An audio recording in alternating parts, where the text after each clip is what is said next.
भाजपा अपने आप को संस्कारी पार्टी बताती है, लेकिन ये भाजपा के संस्कार कैसे संस्कार हैं कि जरा आप खुद देखिए। राम रहीम को आप जानते हैं। राम रहीम जो कि बलात्कार का दोषी है, और वो राम रहीम जो कि मर्डर हत्या का भी दोषी है, उम्र कैद की सजा काट रहा है, लेकिन बार बार वो जेल से बाहर आता है, बीजेपी को समर्थन भी देता है। और अब बीजेपी ने एक ऐसे जेलर को शामिल करने का काम किया है, एक ऐसा जेलर जो कि राम रहीम को एक दो बार नहीं, तीन चार बार नहीं, बल्कि 6 बार, जिसके जेलर होते हुए, जिसके जेल अधीक्षक होते हुए 6 बार राम रहीम को जमानत मिली, वो जेलर आज बीजेपी के अंदर शामिल हो गया। सोचिए आप किस तरीके से जो है वो महिलाओं की सुरक्षा को लेकर के दावे किए जाते हैं, किस तरीके से महिलाओं के बारे में बात की जाती है। और हरियाणा में महिलाओं को लेकर के चुनाव में मुद्दा गर्म है, लेकिन बीजेपी जरा सी भी कोताही करने के लिए तैयार नहीं है। जरा सा भी उसको ऐसा लगता है कि लज्जा शर्म कोई चीज छू भी नहीं पा रही है। उसको अगर कहीं से भी कुछ लगता है कि हां ये चीज हमारे फायदे में है, तो कोई कोताही नहीं होती, तुरंत उसके लिए बीजेपी आगे बढ़ जाती है।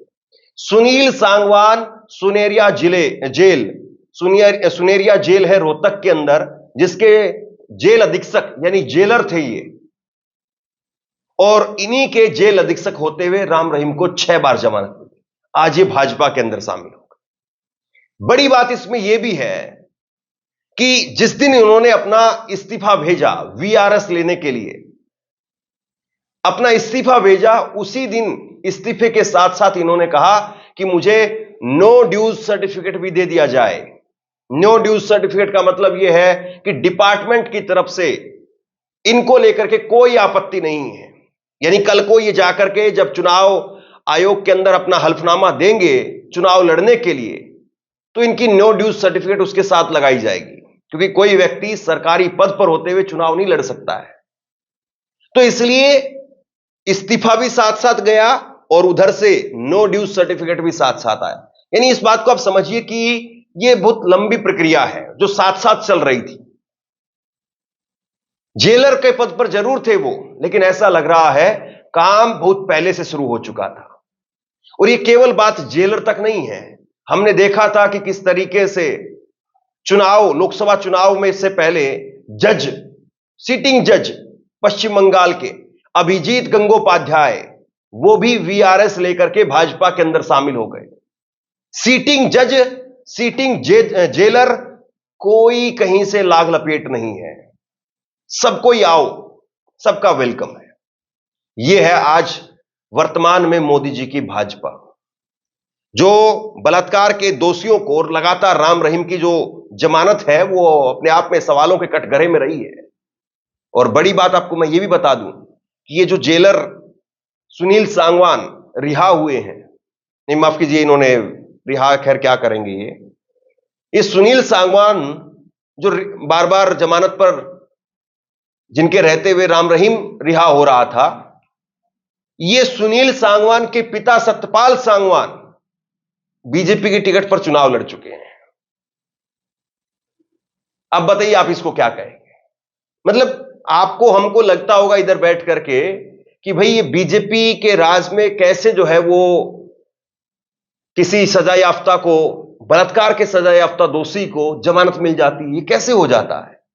लेकिन आप बताइए, जेलर की तरफ से सिफारिश जाती होगी या उधर से सिफारिश आती होगी, तो फिर क्यों नहीं जो है वो राम रहीम को जमानत मिल जाएगी? और जब जेलर का पिता खुद 2 बार बीजेपी का चुनाव लड़ चुका है। मैं अपनी तरफ से कुछ नहीं बता रहा हूं, आपको मैं एक एक करके दिखाता हूं। सुप्रिया स्नेत लिख रही है, कौन है इतना नादान जो इस खबर से है हैरान, अपने कार्यकाल में 6 बार राम रहीम को रिहाई देने वाले जेलर सुनील सांगवान भाजपा के अंदर शामिल हो गए हैं। और सुनील सांगवान के पिता वो भी चुनाव लड़ चुके हैं। भोंडसी जेल के जेल अधीक्षक सुनील सांगवान ने राजनीति में शामिल होने के लिए अपने पद से इस्तीफा दे दिया है। वह दादरी से बीजेपी के टिकट पर चुनाव लड़ना चाहते हैं। उनके पिता सत्यपाल सांगवान दादरी से 2 बार विधायक और पूर्व विधायक रह चुके हैं, पूर्व मंत्री रह चुके हैं, माफ कीजिए। सुनील सांगवान ने रविवार को गृह विभाग के अतिरिक्त मुख्य सचिव को अपना इस्तीफा सौंप दिया। उन्होंने कहा कि मैंने जेल अधीक्षक के रूप में ईमानदारी और समर्पण से काम किया है। अगर मुझे दादरी से बीजेपी का टिकट मिलता है तो मैं उसी लगन को राजनीति में लाने के लिए प्रतिबद्ध हूं। गजब की बात है भाई, संडे के दिन जो है वो इस्तीफा भेजते हैं ये। आपको पता है हरियाणा में 5 दिन चुनाव भी बढ़ाए गए हैं आगे। क्या यही सब कुछ करने के लिए बीजेपी चुनाव बढ़वाना चाहती थी क्या? 5 दिन चुनाव की तारीखों को आगे बढ़ा दिया गया हरियाणा के अंदर, और ये कह रहे हैं कि मैंने पूरी ईमानदारी और समर्पण से काम किया है। गजब की ईमानदारी और गजब का समर्पण है इनका।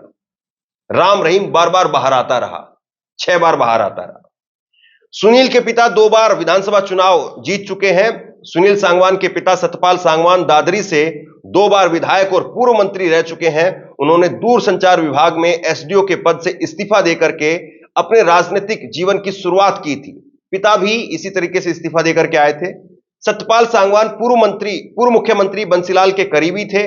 उन्होंने 1996 में हरियाणा विकास पार्टी के टिकट पर दादरी सीट से अपना पहला चुनाव लड़ा था। सांगवान परिवार बंसीलाल को अपना राजनीतिक गुरु मानता है, लेकिन हाल में जब सतपाल बीजेपी में शामिल हुए तो पूर्व मुख्यमंत्री मनोहर लाल खट्टर के साथ में आ गए।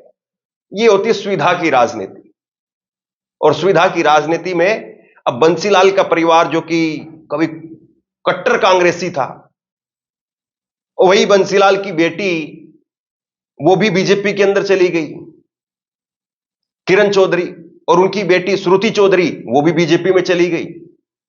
किरण चौधरी को राज्यसभा भेज दिया बीजेपी ने, कट्टर कांग्रेसी को, और उसके साथ साथ श्रुति चौधरी को भी टिकट दिया जाएगा। यहां पर लेकिन परिवारवाद नहीं है, यहां पर मोदी जी के संस्कार हैं, परिवारवाद नहीं है, है ना? कमाल की बात है। और फिर ये 2019 में भी ट्राई कर रहे थे।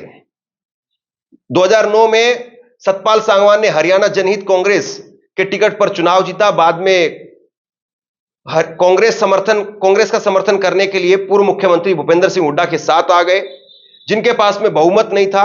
सतपाल को हुड्डा सरकार में मंत्री बनाया गया। 2014 में वह कांग्रेस के टिकट पर चुनाव हार गए। 2019 में उन्हें टिकट नहीं दिया गया, जिसके कारण वो कुछ समय पहले जननायक पार्टी के अंदर शामिल हो गए। मतलब इधर से उधर, उधर से इधर, इधर से उधर और इधर से इधर, और ये कह रहे हैं हमने पूरी ईमानदारी और समर्पण से काम किया है। सुनील सांगवान ऐसे चर्चा में आए। सुनील सांगवान को रोहतक जेल अधीक्षक के रूप में डेरा सच्चा सौदा प्रमुख गुरमीत राम रहीम को एक हाई प्रोफाइल हत्या और बलात्कार के मामले में सजा सुनाए जाने के दौरान पहचान मिली।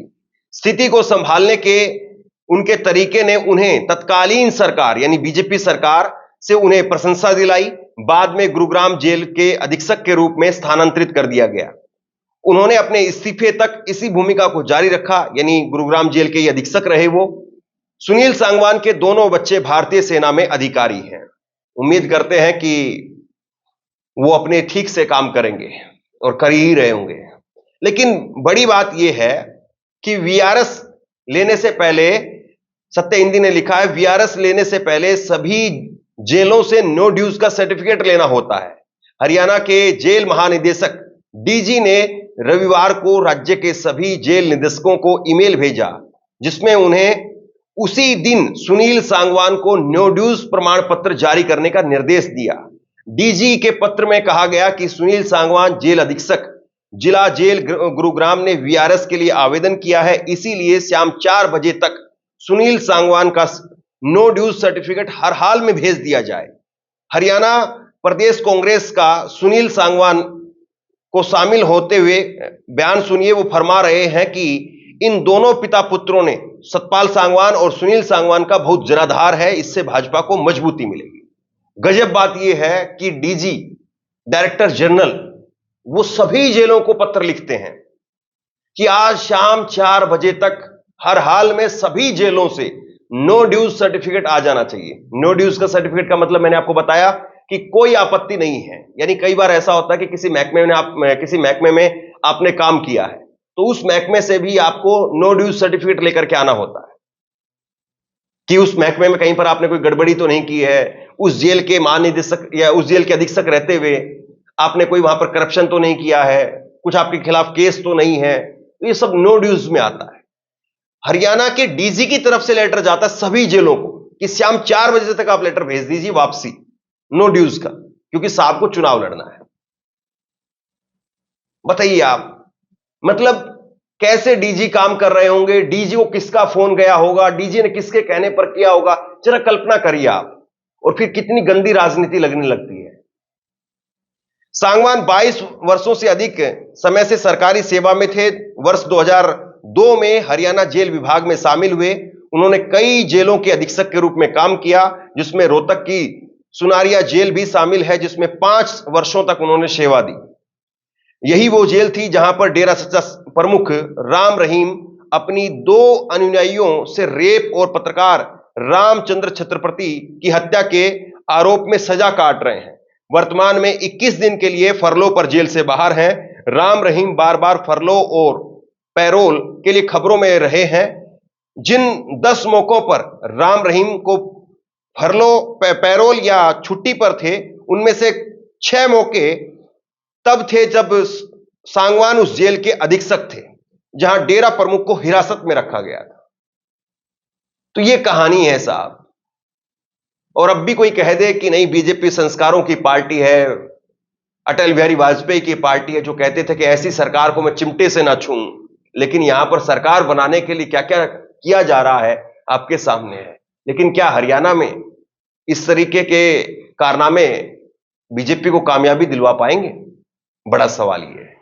आप क्या सोचते हैं, नीचे कमेंट बॉक्स में लिख करके जरूर बताइए। इस वीडियो को शेयर कीजिए, लोगों तक पहुंचाइए, और इसी तरह की तमाम खबरों के लिए ऑनलाइन न्यूज इंडिया को सब्सक्राइब कीजिए। आपका बहुत बहुत धन्यवाद।